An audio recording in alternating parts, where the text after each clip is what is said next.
TYT Sports, Francis Maxwell. Algeria versus Russia, so the other game in Group H. Both teams, the winner of either team would go through, depending on the result going their way between Belgium and South Korea. And Algeria, I mean, coming off the victory against South Korea, 4-2 win.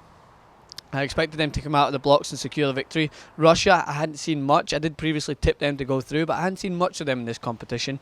But they did come out from the blocks quicker than Algeria, and Alexandr Kokorin with a great header into the net to put Russia 1-0 up. And they looked as if they were going through. They were the team that was sitting at the top of the group.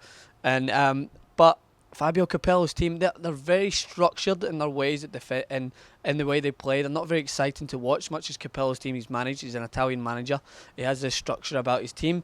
And once Algeria got back in the game with that man again, Slimani, coming in to again at the second header of the game, scoring to tie the game up 1-1, which would be enough for Algeria to make the last 16 for the first time ever in the history. It's been a long time coming for them to make their mark at this stage, and all credit to them, they did. But as I was saying, Russia, once the game went equalised, it was 1-1, they just didn't have anything. They literally looked helpless in the attacking third, and it was awful to watch, because in a team, if it was me and I'm out there, I mean, you've got to do anything to try and somehow manufacture an attack. But this is what we're going to lead into the jerk of the team. Russia, it hadn't worked in the second half, but they kept playing side to side, going down the flanks, and their final product was god-awful. I have to tell you that. They're going down the flanks, and they had nothing. So the jerk for me goes to them for their especially their last 10 minutes. What happened to the days where you could just launch the ball up and try and capitalise on the scraps? You know how many goals have been scored for that method, desperate goals?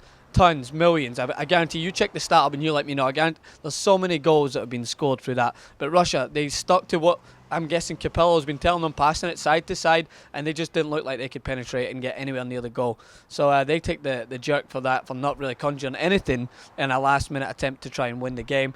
And the Turk goes to Algeria. First time ever making the last 16. You could tell with the emotion on the players, the manager, there was tears shed. The fans were just over the moon, enjoyed it. It was honestly, it was heartwarming to watch, to see some of the players. I love to see emotion in players, and making the last 16 meant the world to these guys. I'm afraid that's probably where the journey's going to end.